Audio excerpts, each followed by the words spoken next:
بسم اللہ الرحمن الرحیم شیطان الرجیم بسم اللہ الرحمن الرحیم صلی اللہ علی رسولہ الکریم وآلہ الاطیبین الاطہرین المعصومین۔ السلام علیکم ورحمۃ اللہ وبرکاتہ۔ طلاب کرام عزیز، کیسے ہیں؟ امید کرتے ہیں آپ خیر و عافیت سے ہوں گے۔ دروس فی علم الاصول حلقہ ثالثہ کا سبق نمبر 200 آغاز کر رہے ہیں، جس میں عنوان کرا دیا گیا کتاب کی عبارت الثالث ما ذهب الیہ المحقق العراقی سے لے کر ویوجد تقریباً لاثبات ان العلم الاجمالی تک ہے۔ گزشتہ درس میں ہماری بحث چل رہی تھی علم اجمالی کی تفسیر میں جو وجوہات بیان کی گئی ہیں کہ علم اجمالی کے اندر علم جامع کے ساتھ تعلق پیدا کرتا ہے یا جامع سے تجاوز کر کے معین و مشخص فرد کی طرف جاتا ہے یا غیر معین فرد کی طرف جاتا ہے۔ اس کے ذیل میں دو تفسیر علم اجمالی کی بیان کی گئی گزشتہ درس میں۔ آج تفسیر علم اجمالی کی تیسری صورت وضاحت کی جائے گی۔ نمبر 2، جب تیسری صورت مکمل ہو جائے گی تو پھر موافقت قطعیہ کے واجب ہونے کی وضاحت کی جائے گی۔ آیا علم اجمالی بطور نتیجہ یہ ہم ثابت کر سکتے ہیں کہ تقاضا کرتا ہے موافقت قطعیہ کا یا نہیں کرتا؟ اس کو آئیے ملاحظہ فرمائیں۔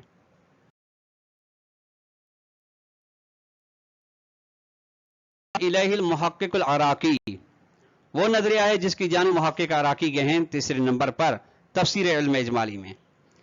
وہ کیا ہے؟ وہ من بیان ہے من ان العلم الاجمالی یتعلق بالواقع، کہ علم اجمالی کا تعلق ہے واقع کے ساتھ۔ واقع یعنی بمعنی ان صورت الذہنیت المقومۃ للعلم والمتعلقۃ لہ بالذات لا تحکی ان مقدار الجامع من الخارج فقط۔ مطلب یہ کہ صورت ذہنیہ جو علم کا قوام ہے، علم کی بنیاد ہے، یعنی حضور صورت عند العقل وہی یا عند الذہن وہ علم ہے، اور وہ صورت جو متعلق ہے علم کا ذاتی یعنی متعلق اراضی متعلق ذاتی ہے، یہ صورت ذہنیہ حکایت نہیں کرتی جامع کی مقدار کے بارے میں خارج سے، کہ خارج میں جامع کی مقدار کتنی ہے۔ کیوں؟ یہ بیان ہو چکا ہے جامع ایک مفہوم انتزاعی ہے، مفہوم انتزاعی کبھی خارج میں ہوتا، وہ ذہن میں ہوتا ہے، بل کس کی حکایت کرتی ہے؟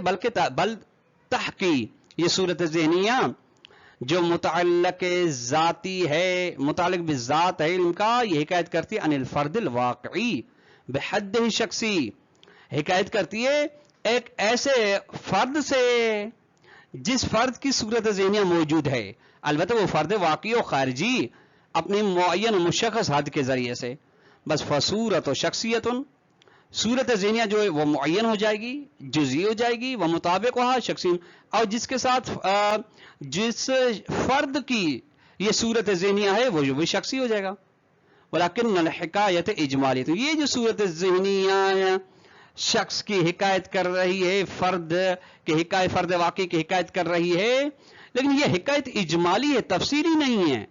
اب اس کی مثال دیکھیے گا، اجمالی یہ تفصیلی مطلب کہ یہ صورت ایسے ہے من قبل، اس طرح من قبل رؤیت کے لیے شب ہے زیدن، آپ زید کے سائے کو دیکھتے ہیں، آپ من بعید دور سے دیکھتے ہیں سائے کو، ٹھیک، دون ان تتبین ہویتو، یعنی لیکن زید کی حقیقت آپ کو معلوم نہیں کہ کس طرح سے ہے۔ تو فإن رؤیت ہونا لیست رؤیتا للجامع، یہاں پہ رؤیت جامع یعنی یہ جو غیر تفصیلی رؤیت ہے شبہ زید کی، یہ جامع کی رؤیت نہیں ہے بل فرد کی ہے۔ ولیکن رؤیت مغاض، لیکن ایک ایسی رؤیت ہے جو پوشیدہ ہے، غامض ہے، مخفی ہے، واضح نہیں ہے۔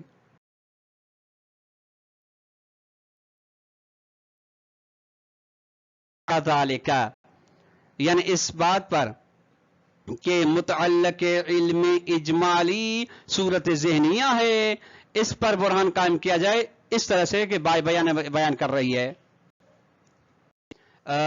ضروری تھوڑی ہے، ممکن ہی نہیں ہے کہ وہ اپنی حد کے اندر جامع کو اوپر توقف کر لے، رک جائے، افراد کی جانب شرائط نہ کرے. کیوں؟ یہ کیوں ممکن نہیں؟ لأن العالم، عالم یعنی عالم بعلم اجمالی یقطع، یقین رکھتا ہے کہ بأن الجامع لا یوجد بحد فی الخارج، جامع اپنی حدود و ثغور کے ذریعے سے خارج میں موجود نہیں، چونکہ مفہوم انتزاعی ہے. اچھا، خارج میں جو چیز موجود ہے جامع کے افراد ہیں. وانما یوجد ضمن، وانما یوجد ضمن حد شخصی، بلکہ یہ جامع موجود ہے ایک مشخص معین حد کے ضمن میں. فلا بد ضرورت من اضافت الشیء الى دائرۃ المعلوم، ضروری کہ ایک معلوم کے محدودے میں کے اندر معلوم کے محدودے کے ساتھ ایک چیز کا اضافہ کیا جائے. وہ کون سی چیز ہو؟ فإن كان هذا الشيء جامعا وكليا، اور آپ کہتے ہیں کہ دائرہ معلوم کی جانب شے سے مراد وہ جامع و کلی ہے، تو پھر عاد نفس الکلام، وہی پہلے والی گفتگو پھر لوٹ کے آئے گی. حتیٰ یہاں تک ننتہی الی العلم بحد شخصی، پھر ہم منتہی ہو جائیں گے، یعنی ہم سلسلہ رکے گا ہمارا اس علم تک جو ایک معین حد کے بارے میں علم ہوتا ہے. ولما کان تردد فی صورت مستحیلا کما تقدم، اور اگر صورت کے اندر غیر تعین ہے، تعین نہیں ہے، تردد ہے، اگر تردد صورت میں محال ہو، کما تک جس طرح یہ بیان ہوا ہے، تو تعین ان یکون علم متقوما بصورت شخصیت معینت مطابقت للفرد الواقع بحدی، تو پھر معین یہ ہے کہ علم کا قوام ہو ایک صورت کے ذریعے سے جو صورت معین ہو، جزئی ہو، مطابق ہو فرد خارجی کی سطح میں حد میں. ولیکن حکایت عنہ اجمالۃ، لیکن وہ صورت جو فرد کی حکایت کر رہی ہے، یعنی حکایت یعنی صورت شخصی معینہ جو حکایت کر رہی ہے عنہ فرد واقعی کی، وہ اجمالی ہے، غامض ہے، یعنی ابہامی ہے، واضح نہیں ہے.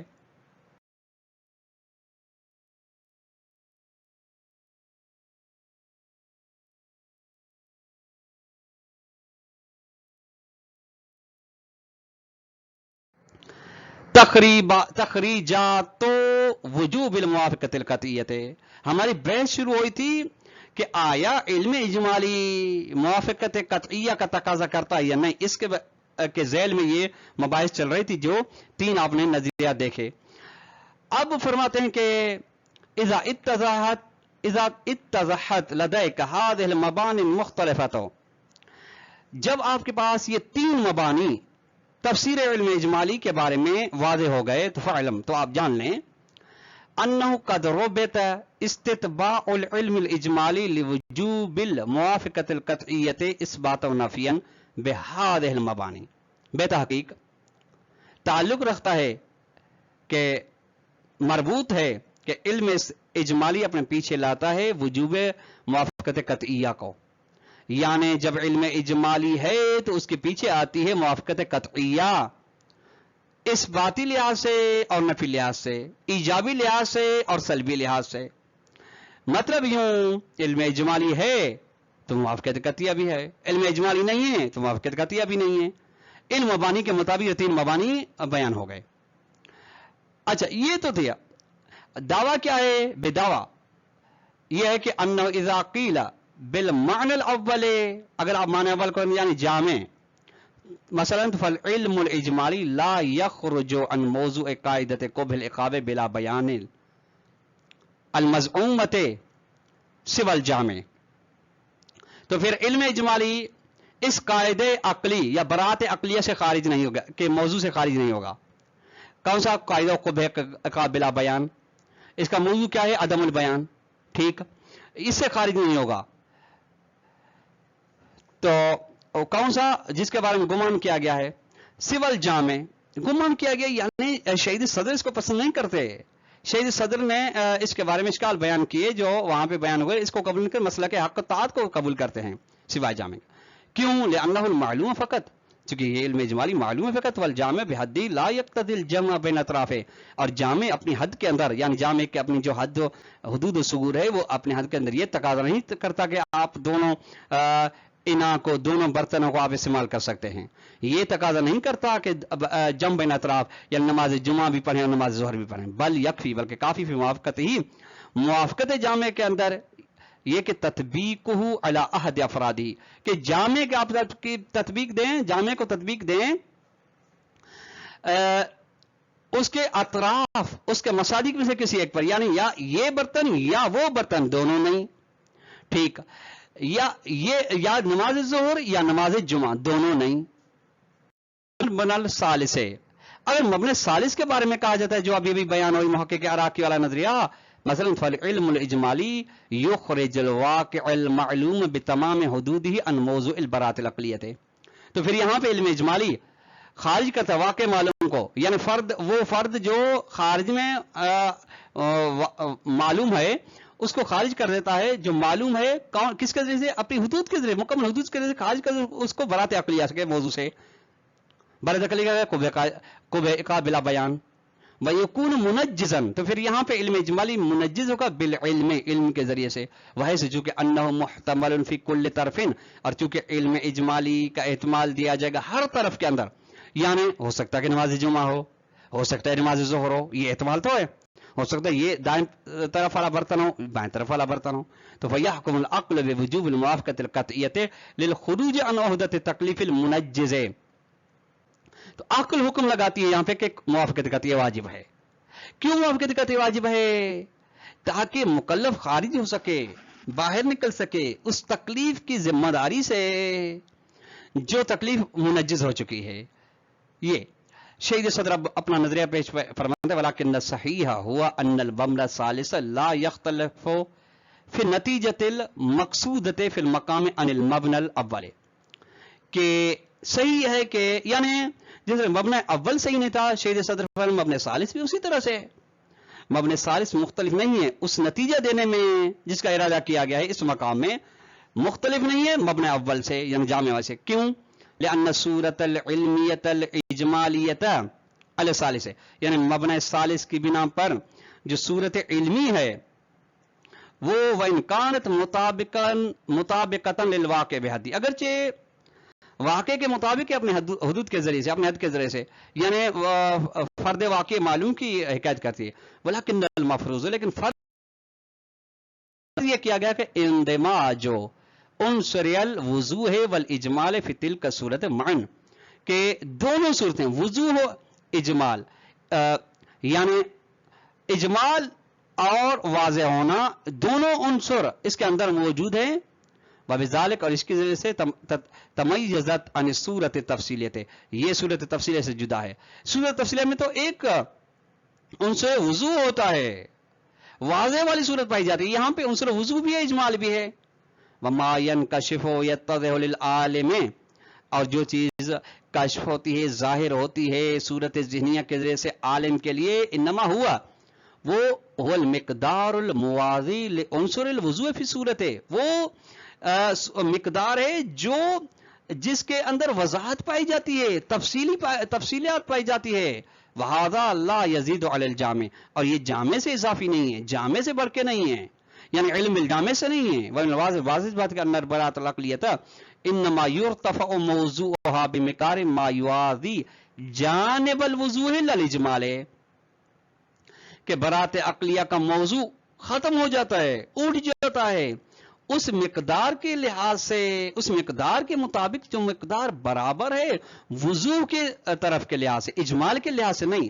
یعنی جتنی وضاحت پائی جاتی ہے، جتنی تفصیل پائی جاتی ہے، اس لحاظ سے براءۃ عقلیہ کا موضوع نہیں. چونکہ براءۃ عقلیہ کا موضوع ہے عدم البیان، جتنا بیان ہے، جتنی وضاحت ہے، اس لحاظ سے اس کا موضوع ہی نہیں ہے. کیوں؟ لأن الاجمال لیس بیان، چونکہ اجمال بیان نہیں ہے. ٹھیک، وعلی اس بنا پہ فالمنجز مقدار الجامع، منجز کیا ہے؟ جامع کی مقدار ہے، لا اکثر علی جمیع المبانی مختلف ہے، جامع سے بیشتر نہیں ہے.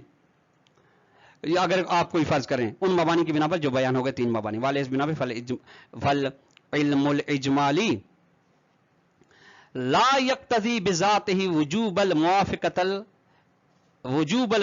القطعیۃ، کہ علم اجمالی